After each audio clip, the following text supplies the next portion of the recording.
Hello, tarot tubers. How are you today? I'm doing fine with my self-isolation. Today, I wanted to do my very first YouTube unboxing. I've watched countless unboxing videos, but I've never done one. So we shall see how this goes. The deck that just came in today is this one, the Pear Angel Oracle. And I've seen a few folks posting these cards on Instagram, and every time I saw one from the deck, I was sort of intrigued, and I would say, oh, what deck is this from? And a few people who have similar tastes in decks to me have posted with this and told me it's the Pear Angel deck. So here's the thing. Not into angels, am into trees. So we shall see how this deck goes. If it's too angel-y, I don't know. We'll see. So anyway, it's a 36 card deck, and it says the ancient path into the sacred grove. So I'm going to pull the, unfortunately, plastic wrapper off it. It's an Inner Traditions Imprint. Earthdancer is the publisher. And here's the deck, and it says, there are two types of angels, those with wings and those with leaves. I really like that. For thousands of years, people seeking advice or wanting to give thanks to nature have walked into the ancient groves. Since today, sacred groves have become rare, and venerable old trees in peaceful surroundings cannot always be found easily when we need them. We are pleased to offer this tree oracle deck that can bring us closer to the tree angels once more. So it's a two-part box. It does not have the little thumb holes, but it's a nice box. It comes with a guidebook, 143 pages. And so in the beginning, it has an acknowledgement. It does have a table of contents about this book, and about, it says, welcome to the wildwood of the soul. It has a little introduction about trees. And it talks about nature spirits and tree angels, tree oracles, and then it goes into how they selected the species of trees, and then how to use the deck. A couple of spreads, a 2-card spread, a 3-card spread, a medicine wheel spread, which is that one. And then on page 36, it goes into the first tree, which is 0, Birch. So that's the guidebook. It looks pretty good. And the author, let me just say, the creators of this deck are Fred Hageneder and Heng. And I believe he's the author and she is the artist. So I'm going to take the little belly band off. And the cards are beautiful. They're typical oracle side and oracle, what do I want to say, flexibility. So here's the first one. It's called Birch. If you see that. And can you see the angel is kind of not real obvious, a little bit hidden. So that's Birch, 0. Number 1 is Ash. Number 2 is Walnut. And you can see there's a sacred geometry triangle shape there. This is Elder. So Elder, and later on we'll see Hawthorn, are two of the reasons why I got this, because I love working with Elder plant spirit medicine, Hawthorn plant spirit medicine, and I take both those herbs on a fairly regular basis for my physical body as well. So there's elder. Oh, a little shiny, sorry guys. But look at that beautiful angel. Love it. Holly, which where I live is a very common tree. Beautiful. Rowan. Lovely. And here's my beloved hawthorn.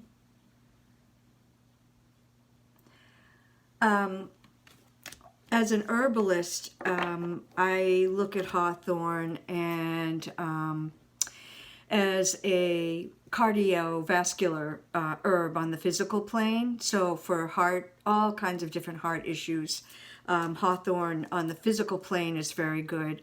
But hawthorn is also excellent with the esoteric heart or the etheric heart or the spiritual heart. So that is one of the things I love about hawthorn, is that it works on the physical heart and the metaphysical heart. Oak, another one of my favorites. So they had a lot of my favorite trees in here. So that's one of the reasons I couldn't resist. Aspen. I don't have aspen where I live. Ugh, the shininess. I'm so sorry. Hazel. I don't have much hazel around me either. Look at that, all the little spirits. Love it.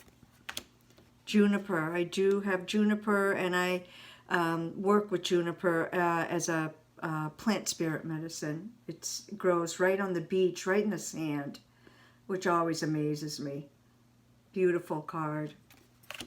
Linden, another herb that I love to work with. Also, some people call it lime, but it's lovely. It's a nervine, and it's a lovely, sweet-tasting, delicious herb. I use it in one of the tea blends that I make for the nervous system. Blackthorn. I don't use this herb or tree spirit, but this is lovely. Yew.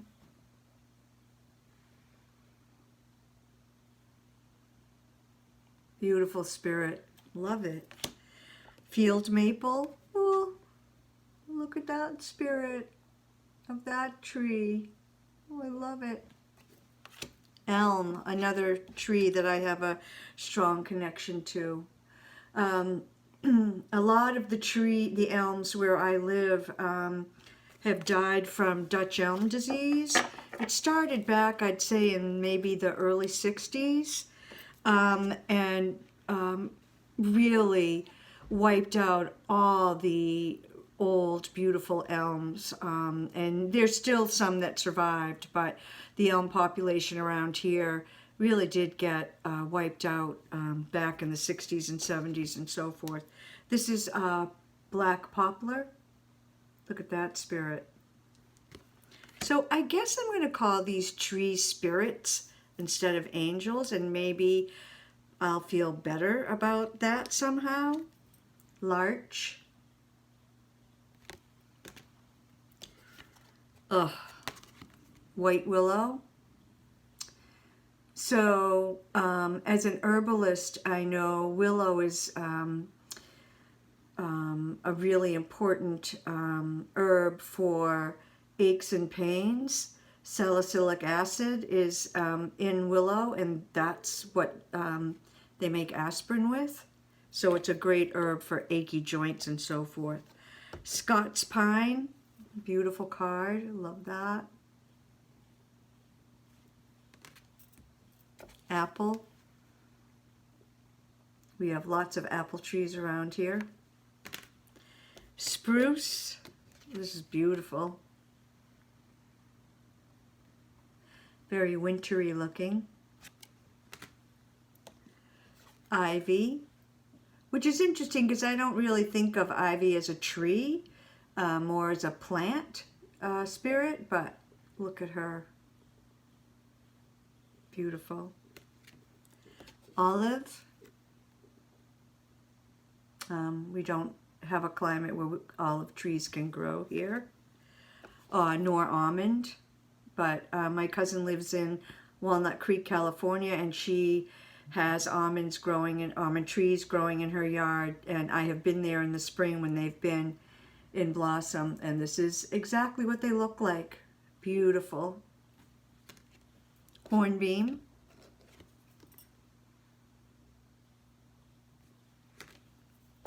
Beech.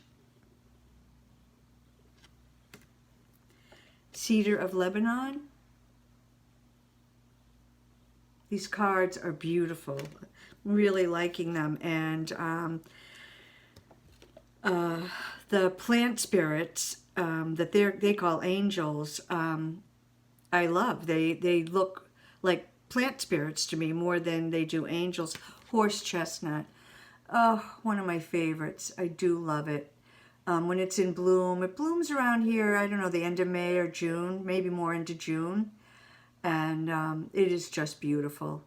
We have the old main road on Cape Cod is called Route 6A, and it's just this charming country road, and all up and down Route 6A from the top of the Cape to the bottom, or the outer Cape, are horse chestnuts growing. And when they're in bloom, it's just a beautiful sight to behold. Sycamore. Alder. Love that. Pear. This guy looks a little devilly. Interesting. I think I might look in the guidebook and see what this says. Pipple? Pipal? I don't know this tree. I'm not familiar with it. Look at the ginkgo. Oh my goodness. How lovely is that? Cherry. Myrrh. And there we have it. So let me just see what it says in the book about the pear. 31, because that I'm kind of interested in what it says about that tree spirit. And again, just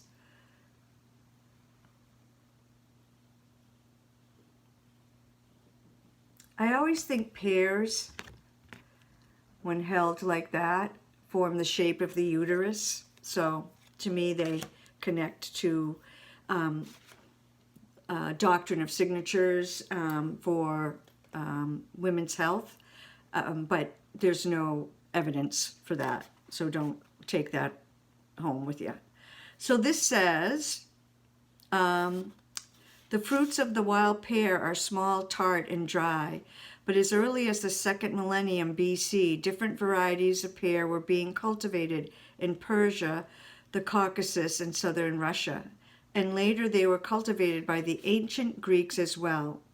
Around 600 BC, Homer describes a garden full of fragrant pears, the sharp taste and thorns. The pear belongs to the rose family. Were bred out of the pear, and the tree that we know and treasure today developed and evolved further with its sensual sweetness and sweet sensuality.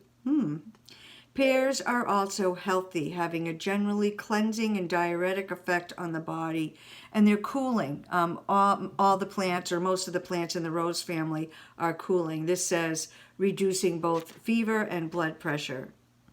To a large extent, the angel of pear represents the Venus principle and its positive aspects in particular. It provides a sense of, wrong card. Here we go. I'm not sure how we get the Venus principle out of that devilly looking guy, but let's see, where was I? Oh, Venus principle and its positive aspects in particular. It provides a sense of proportion, harmony, and balance, aesthetics, art, and good taste. It is a good omen for partnerships and relationships in general, since its qualities enhance understanding, empathy, tenderness, eroticism, coming together in unity, as well as constancy, beauty, and delight. Spiritually, pear connects us with forgiveness. The danger that goes in hand with the energy of Venus, however, is that we want more. It's never enough. We try to cling to moments that have passed, attempting to prolong the pleasure to the end by both pure and impure means.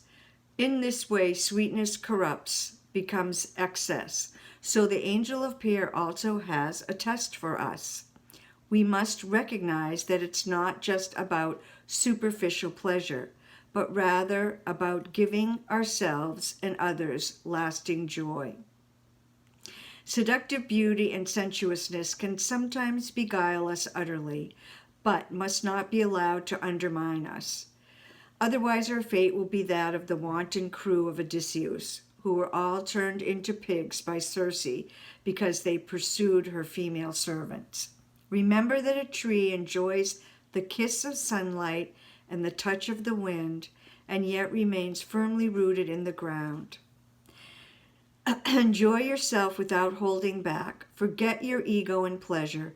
Never lose your sense of self. Without the sweet blessings of the Pear Angel, life is dry and lonely, and our despairing search for happiness brings only excess, coarseness, and tastelessness. And so here's the oracle message from the Pear Spirit. Do what feels right. Trust your instincts. Find the beauty in everything. The perfect measure, the meeting. Enjoy the open-hearted touch and the sweetness of given fruit, but do not cling on. So that's the pear, and here is the Pear Angel again. So I'm kind of liking this deck, what I see in it anyway. The pictures, as I said, I'm not so much into angels, but I am into trees and I am into plant spirits. And so for me, this looks more like plant spirits than angels. And so I think I can deal with that. So I'm going to read on about this and do a few pulls and post them on my Instagram and see how this works out. Thanks for joining me. And again, it's the Tree Angel Oracle deck, and it is printed by Earthdancer, who is an imprint of Inner Traditions. And Inner Traditions prints a lot of kind of esoteric or New Age kinds of books. So I hope you enjoyed that. And if you have this deck, could you leave comments below on how you use it and how you like it? And if you pair it with any other decks, what those decks might be. So I hope everyone is well and safe and staying home and doing well and playing with our cards, right? It's a great time for that. Blessed be.